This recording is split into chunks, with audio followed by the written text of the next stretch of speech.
Hello everyone, मैं doctor Nilima. आज इस वीडियो का टॉपिक है समय ज्ञान, कालबोध या कालक्रम शिक्षण।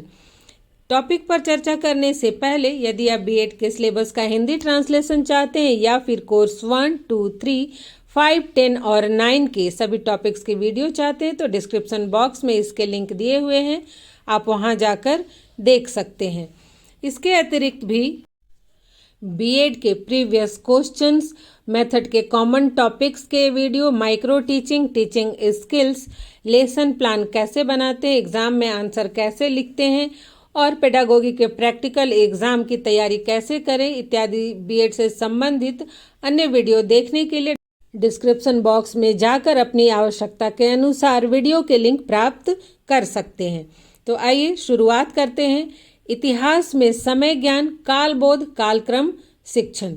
इसका क्वेश्चन इस तरह से आता है कि इतिहास शिक्षक होने के नाते आप छात्रों में समय ज्ञान या फिर कालबोध का विकास किस प्रकार से करें। सबसे पहले देखते हैं कि आखिर ये समय ज्ञान है क्या।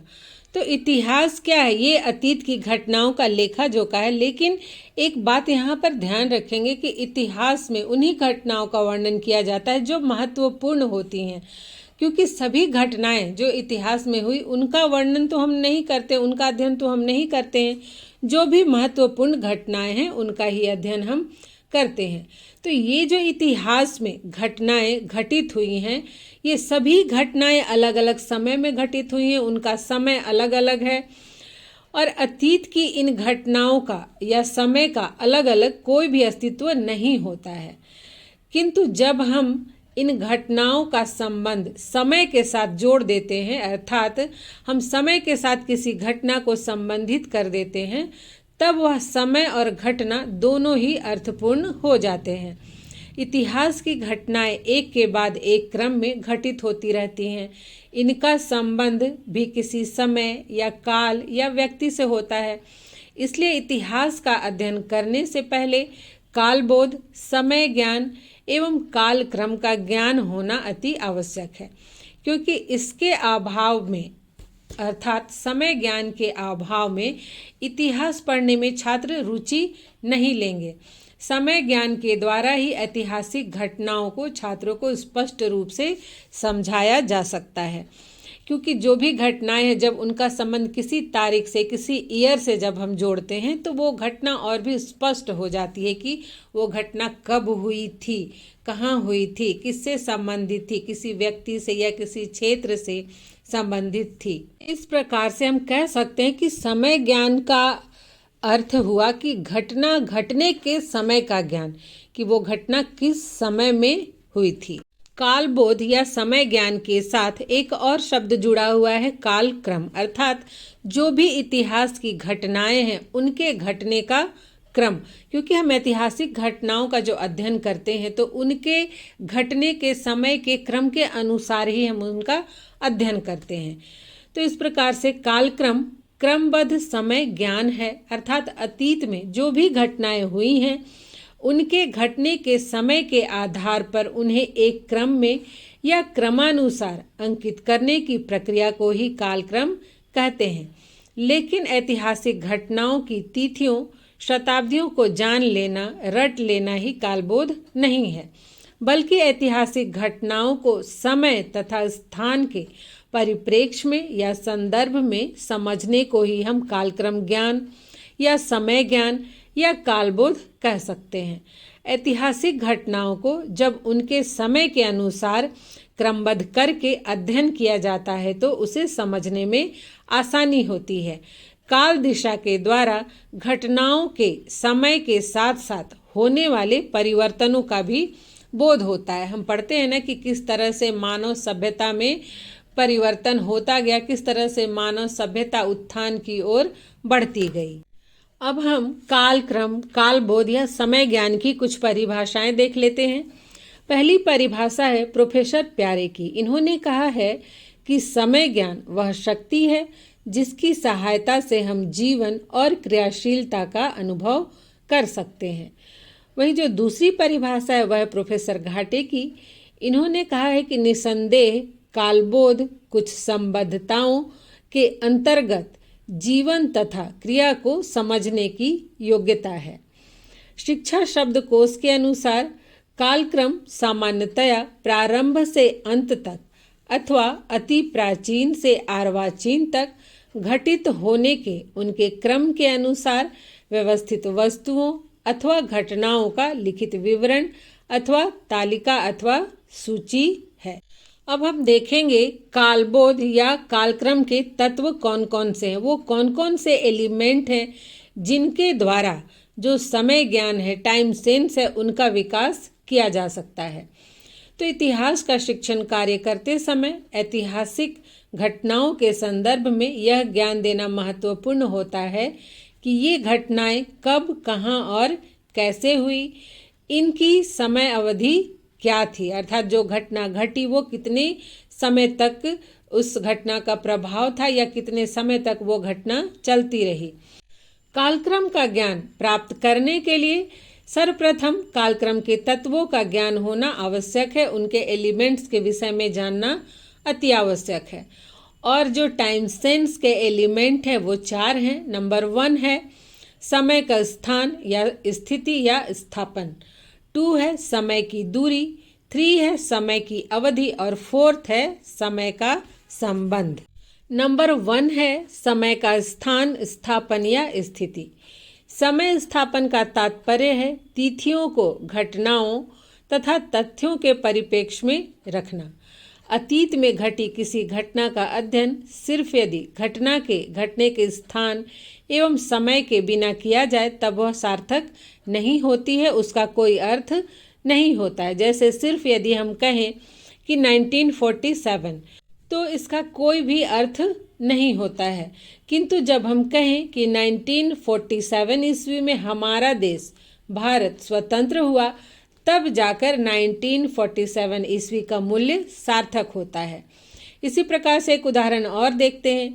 जैसे यदि हम कहें 1857 तो उसका कोई अर्थ नहीं है, लेकिन इस ईस्वी का संबंध यदि हम भारत के प्रथम स्वतंत्रता संग्राम से जोड़ दें और कहें कि 1857 ईस्वी में भारत का प्रथम स्वतंत्रता संग्राम हुआ था, तब जाकर 1857 ईस्वी सार्थक हो जाती है। तो इस प्रकार से घटनाओं को समय रेखा पर स्थापित करना आवश्यक होता है। इस प्रकार से यदि यह बताया जाए कि आज से बहुत पहले हमारा देश स्वतंत्र हुआ तो इससे छात्र संतुष्ट नहीं होंगे। उनके मन में एक सवाल उठ सकता है कि आखिर बहुत पहले तो कितने पहले हमारा देश स्वतंत्र हुआ था। वहीं अगर छात्रों को यह बताया जाए कि आज से 76 ईयर पहले 15 अगस्त 1947 ईस्वी में हमारा देश स्वतंत्र हुआ तो इससे छात्र पूर्णतः संतुष्ट होंगे और इस घटना को समझ सकेंगे कि आज से 76 ईयर पूर्व हमारा देश जो था वो स्वतंत्र हुआ था। तो इस तरह से समय का स्थापन या स्थिति का अर्थ ये हुआ कि ऐतिहासिक तिथियों को यदि घटनाओं से संबंधित करके छात्रों को बताया जाए तो वो बहुत ही आसानी से इसके बारे में समझ जाते हैं।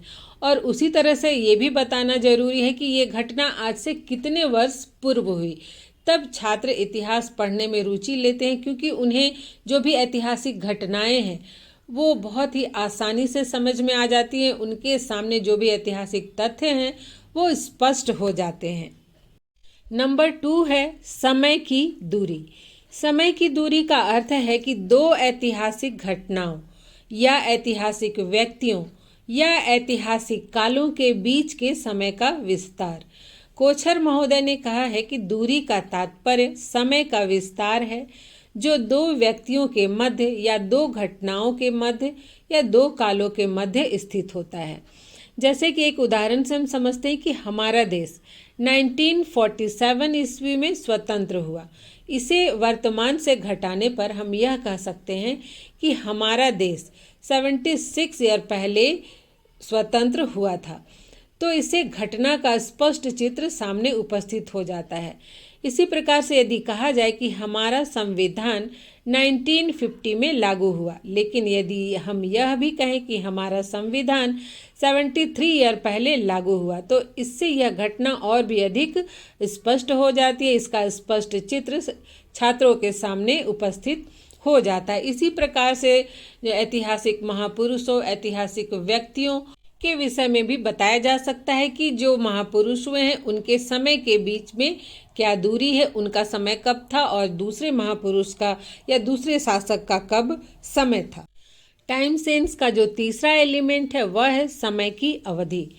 इतिहास में कोई भी घटना कब, कहाँ और कितने समय पूर्व घटी, यह जानने के साथ साथ यह जानना भी आवश्यक होता है कि घटना के घटने में कितना समय लगा।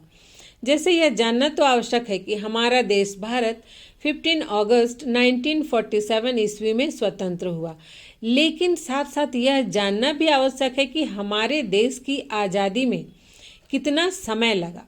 यहाँ हम ब्रिटिश शासन की स्थापना से लेकर स्वतंत्रता तक के काल को ब्रिटिश शासनकाल की अवधि कहेंगे।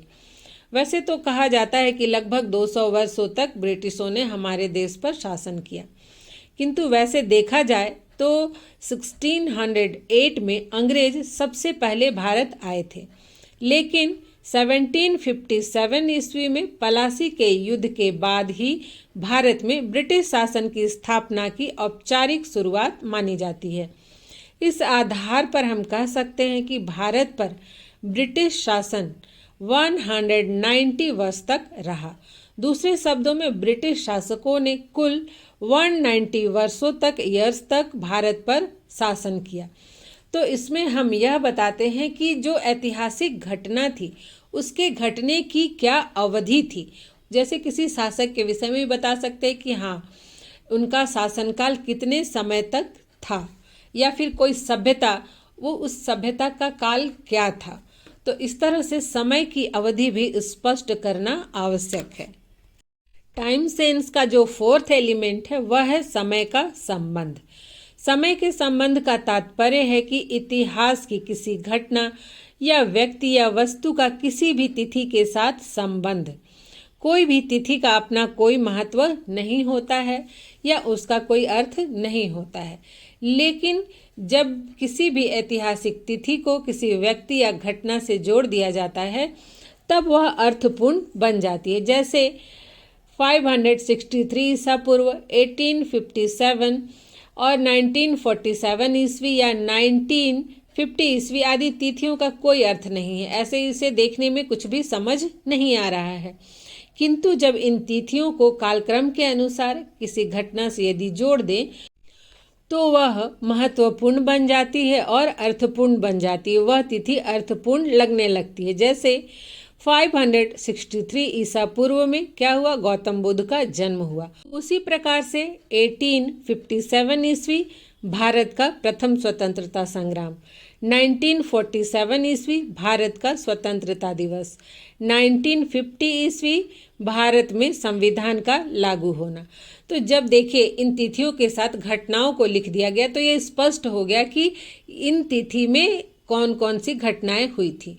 इसके साथ साथ छात्रों को बीसी और एडी का भी ज्ञान अवश्य ही कराना चाहिए, अर्थात ईसा पूर्व और ईस्वी या शताब्दी का ज्ञान भी अवश्य ही कराना चाहिए, जिससे वे घटनाओं में अंतर कर सके, उसकी तिथियों को सही सही अंकित कर सके।